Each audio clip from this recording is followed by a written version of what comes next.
안녕하세요. 결혼한 지 반년 만에 시댁 살림살이 죄다 휩쓸어서 집 나온 30대 여성입니다. 진짜 제 얼굴에 침 뱉기 같을까봐 어디 가서 말도 못했는데 아무래도 결혼 사기를 당한 게 아닌가 싶을 정도로 억울해 죽겠어요. 마음 같아선 진짜 고소라도 하고 싶은데 친정 부모님은 그래도 이쯤에서 그만하고 잊어버리는 게 낫다고 고소하고 그쪽에서 질질 끌면 그것도 그것대로 답이 없다며 저를 말리시네요. 진짜 제가 미쳤다고 이 결혼을 왜 했던 건지 생각할수록 분통이 터집니다.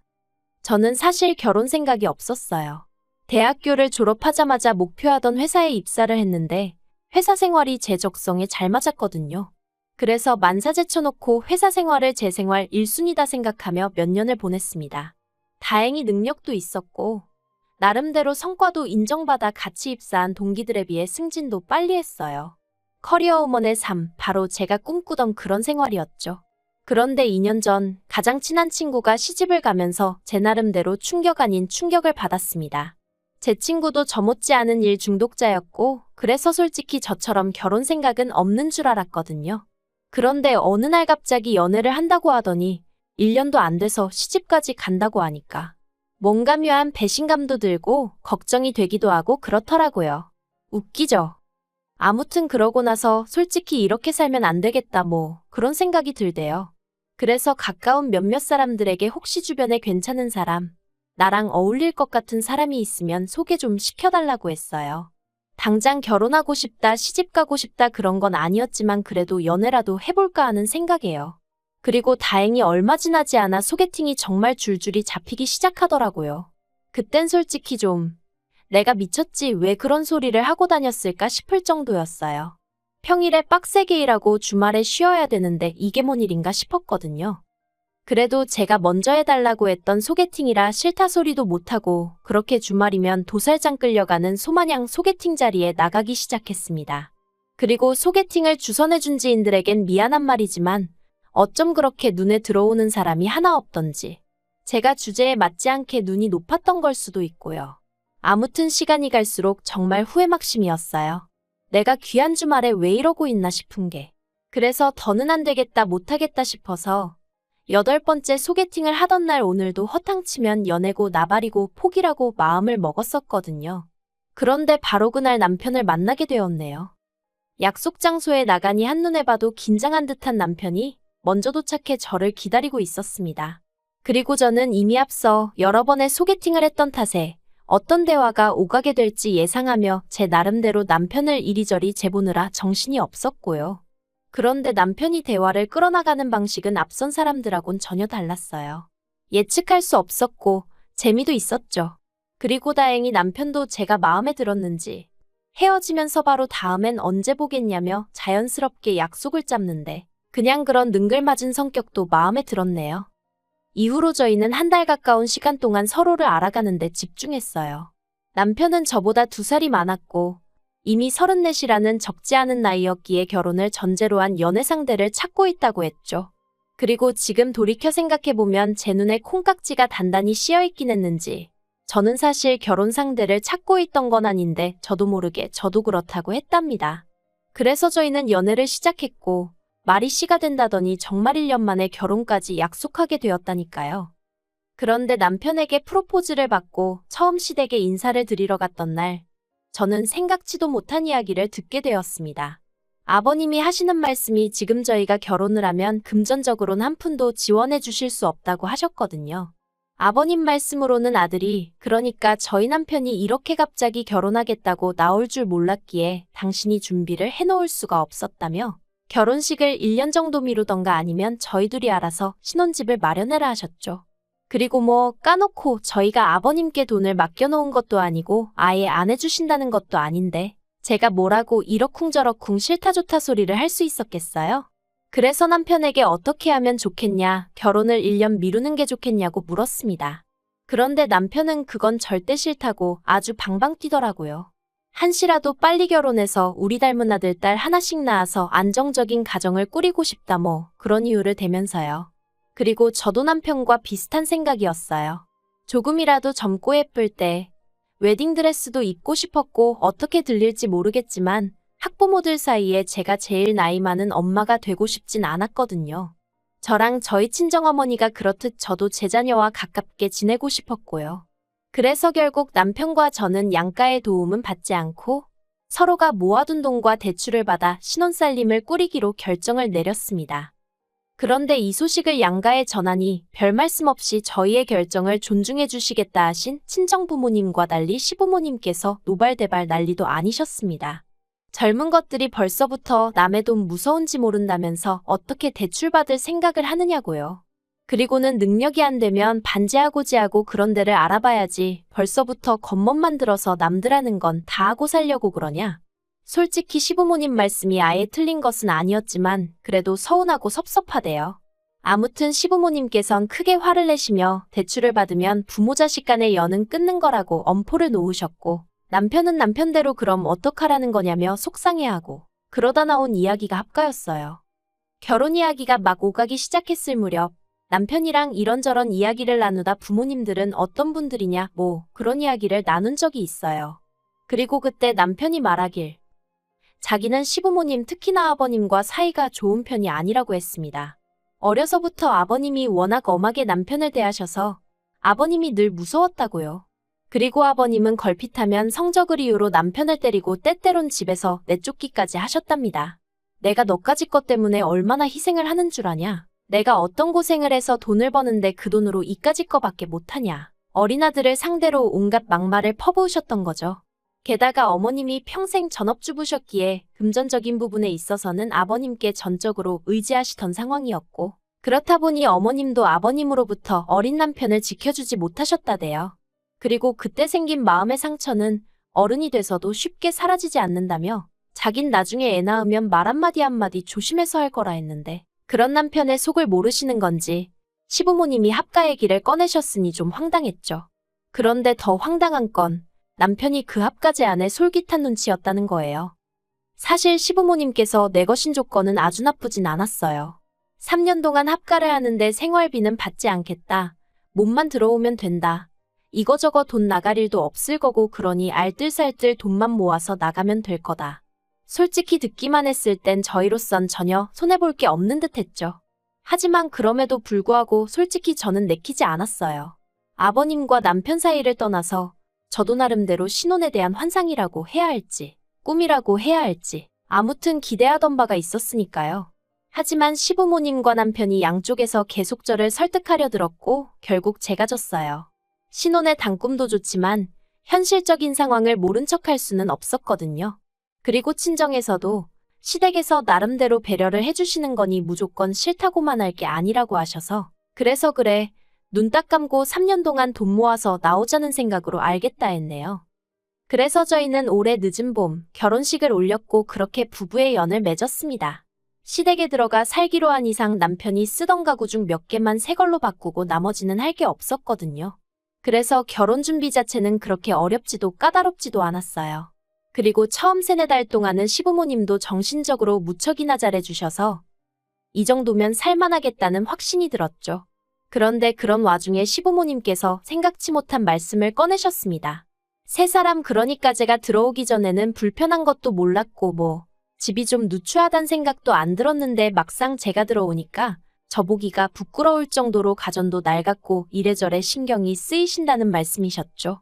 그래서 냉장고며 TV며 기존에 쓰시던 가전제품들을 새로 바꿨으면 좋겠다. 그리고 심지어 제 수고를 덜어주시겠다며 세탁기도 바꾸고 건조기도 하나 들여놓으면 좋겠다. 그런데 몇 날 며칠을 했으면 좋겠다고만 말씀하시지 도통 행동에 옮기질 않으셔서 왜 그러시나 했더니 제 이야기를 들으신 친정어머니가 하시는 말씀이 저더러 맹추라며 말뜻을 모르겠냐 너더러 바꾸라는 거다. 그러시는 거예요.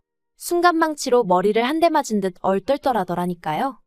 그리고 얼마 지나지 않아 어쨌든 그 당시까진 시부모님이 저에게 무척이나 잘해주셨고 친정어머니도 그 사실을 알고 계셨기 때문인지 친정어머니께선 2천만 원을 줄 테니 그 돈으로 가전제품을 바꾸라셨습니다.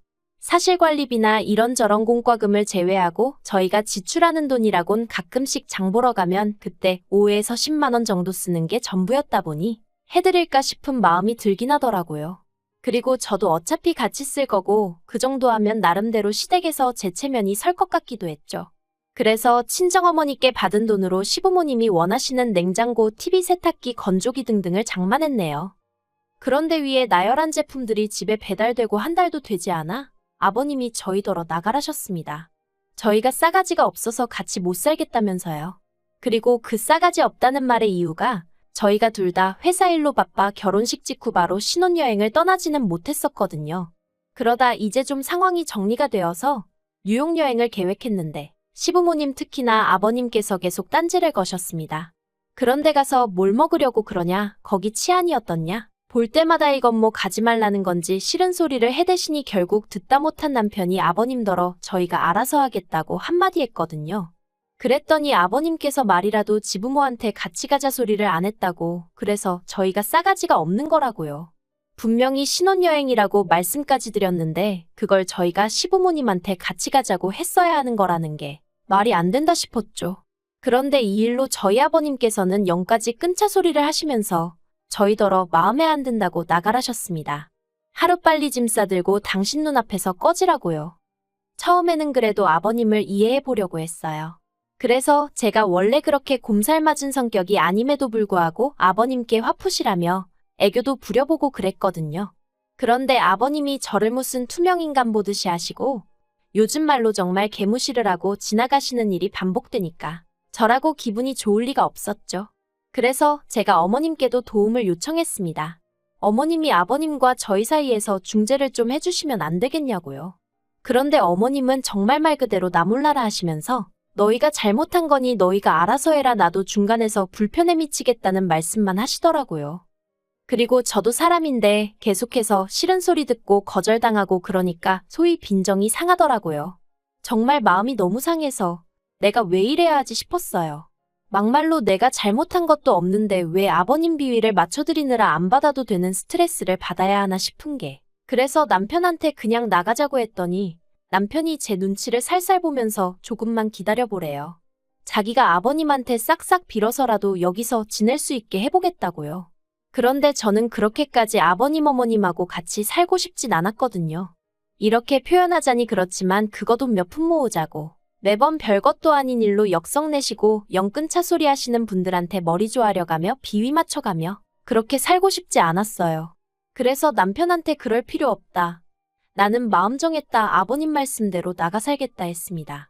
그랬더니 남편이 저더러 가족끼리 같이 살다 보면 큰 소리도 좀 날 수도 있고 그런 거지, 저도 며느리가 돼서는 대번에 나가겠다 하는 게 말이 되냐면서 자기는 평생 이거보다 더한 소리도 듣고 살았는데 저는 겨우 한 번이고 처음이지 않냐고, 근데 그걸 못 견디냐는 거예요.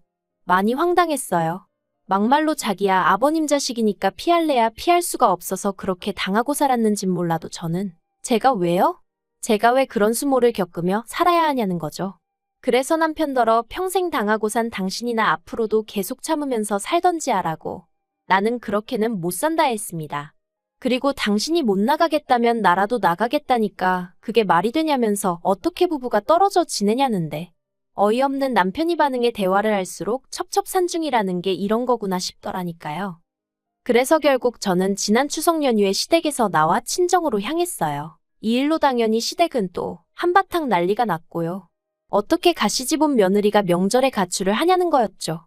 그래서 저도 어차피 제가 거기 있어봤자 아버님은 저를 못 본 척 투명인간 취급하시지 않냐, 그런데 제가 왜 거기 있어야 하냐고 받아쳤습니다. 인사는 받기 싫으시면서 저랑 말 한마디도 섞기 싫으시다면서 제가 부친 전은 드시고 싶으셨냐고요. 그랬더니 여차하면 봐줄까 했는데 도저히 안 되겠다며 가만 안 두겠단 말씀을 하시대요. 어이가 없어서 막말로 제가 아버님 자식도 아니고 가만 안 두면 뭐 어쩌시겠단 건지. 그래서 저도 더는 안 되겠다 싶어서 엊그제 친정아버지랑 같이 이삿짐차 불러서 시댁에 갔어요. 다행히 현관 비밀번호라던가 그런 건 그대로였고 어머님 아버님도 안 계시길래 저희 친정어머니가 사주신 가전제품들하고 제 물건 싹 다 챙겨서 나왔네요.